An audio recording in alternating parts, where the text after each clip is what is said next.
Ciao a tutti, benvenuti con un'altra video ricetta. Oggi vi propongo una ricetta salata che sono gli scones, dei panini di origine anglosassone, e questi panini sono ideali per aperitivi, per un buffet, ma anche per una merenda, e hanno il vantaggio rispetto magari ai panini al latte di essere abbastanza rapidi da fare, in quanto non richiedono una lievitazione lunga, ma bensì una lievitazione direttamente nel forno.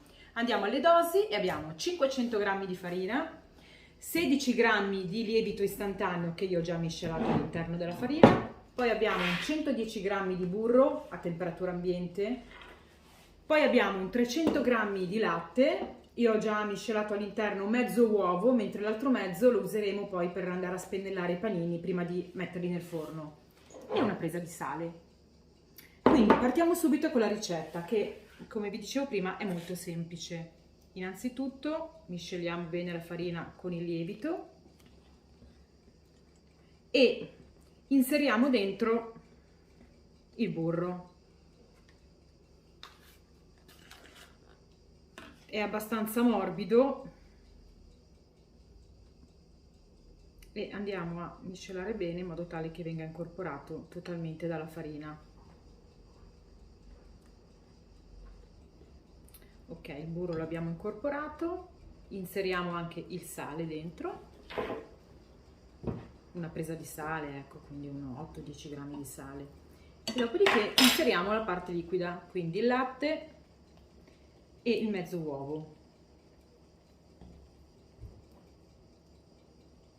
Di queste panini esiste anche la versione dolce, quindi in questo caso ci sarà un po' più zucchero all'interno e l'impasto può essere anche arricchito con delle uvette, insomma ci si può sbizzarrire come più si vuole. Altrimenti esiste questo impasto che è abbastanza neutro, quindi si può utilizzare sia per una farcitura dolce che per una farcitura salata. Se vogliamo rendere invece l'impasto ancora un po' più saporito, in questo caso qui possiamo aggiungere dentro ad esempio del formaggio grattugiato, del Gruyère, in modo tale che l'impasto risulti già una volta cotto abbastanza saporito, e magari non è neanche necessario mettere del ripieno, mentre invece con un ripieno sarà ancora più goloso. Però questo panino già abbastanza neutro è secondo me l'ideale per essere farcito e per consumarlo durante un aperitivo o un buffet. Ok, inseriamo quindi totalmente la parte liquida e continuiamo a mescolare l'impasto fino a che non abbiamo assorbito il tutto. Abbiamo trasferito tutto il composto sul tavolo da lavoro e continuiamo a mescolare. Non è un impasto che va lavorato tantissimo, quindi una volta che abbiamo ottenuto un composto omogeneo che si stacca, l'impasto è pronto. Ho aggiunto un pizzico di farina per staccare più facilmente l'impasto.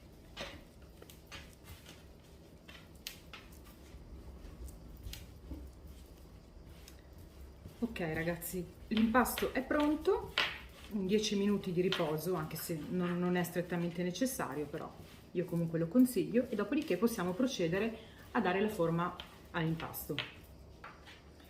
Allora, l'impasto è riposato, adesso è pronto per essere lavorato, non va impastato ancora e maneggiato più di tanto, quindi lo iniziamo a stendere con le mani e dopodiché procediamo anche un po' con il mattarello. L'impasto deve rimanere abbastanza alto, quindi non andiamo a stendere una sfoglia sottile.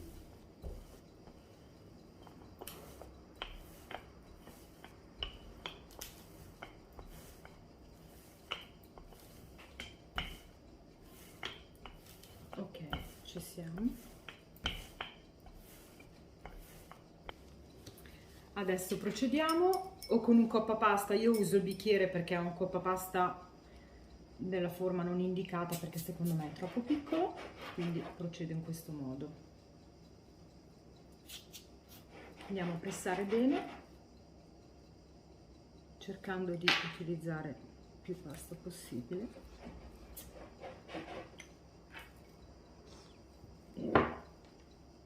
Questo è il risultato dei nostri panetti. Vedete che comunque l'impasto risulterà abbastanza alto e crescerà nuovamente in forno per l'aggiunta del lievito. quindi andiamo a inserirli.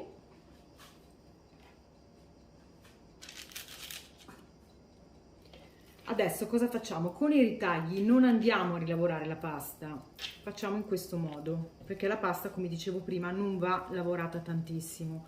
Quindi andiamo a ricompattarla, la stendiamo nuovamente con le mani,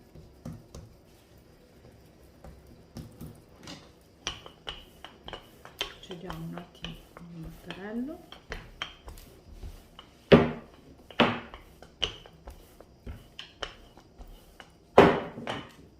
e andiamo nuovamente a dare le nostre forme.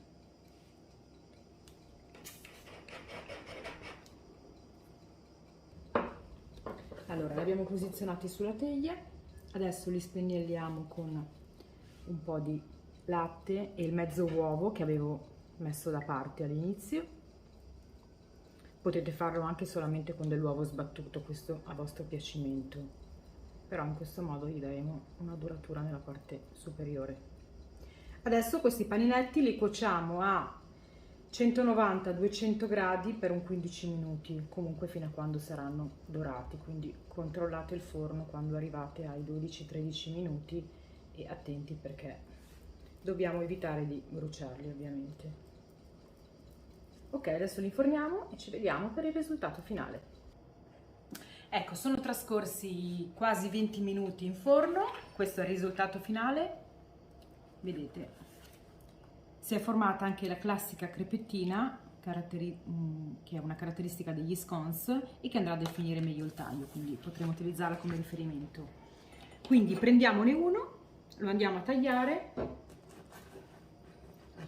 Io questo lo andrò a farcire semplicemente con del formaggio spalmabile, ecco vedete, impasto dentro, sarà anche abbastanza burroso e friabile. Io metto del formaggio spalmabile, ma potrete mettere qualsiasi cosa, potete farcirli anche con della panna acida, del salmone o con del bacon rosolato in padella e del cheddar, insomma sbizzarritevi come più preferite. Mettiamo del prosciutto, andiamo a richiudere il nostro panino e per rimanere in tema di feste e buffet inseriamo sopra una bandierina. Questa è una delle soluzioni che potete adottare per farcire i vostri scones. Vi ricordo che una volta cotti potete congelarli e scongelarli all'occorrenza. Ok, la ricetta è conclusa, io vi aspetto per un altro video, mi raccomando mettete un like se vi è piaciuto e iscrivetevi al mio canale, ci vediamo presto!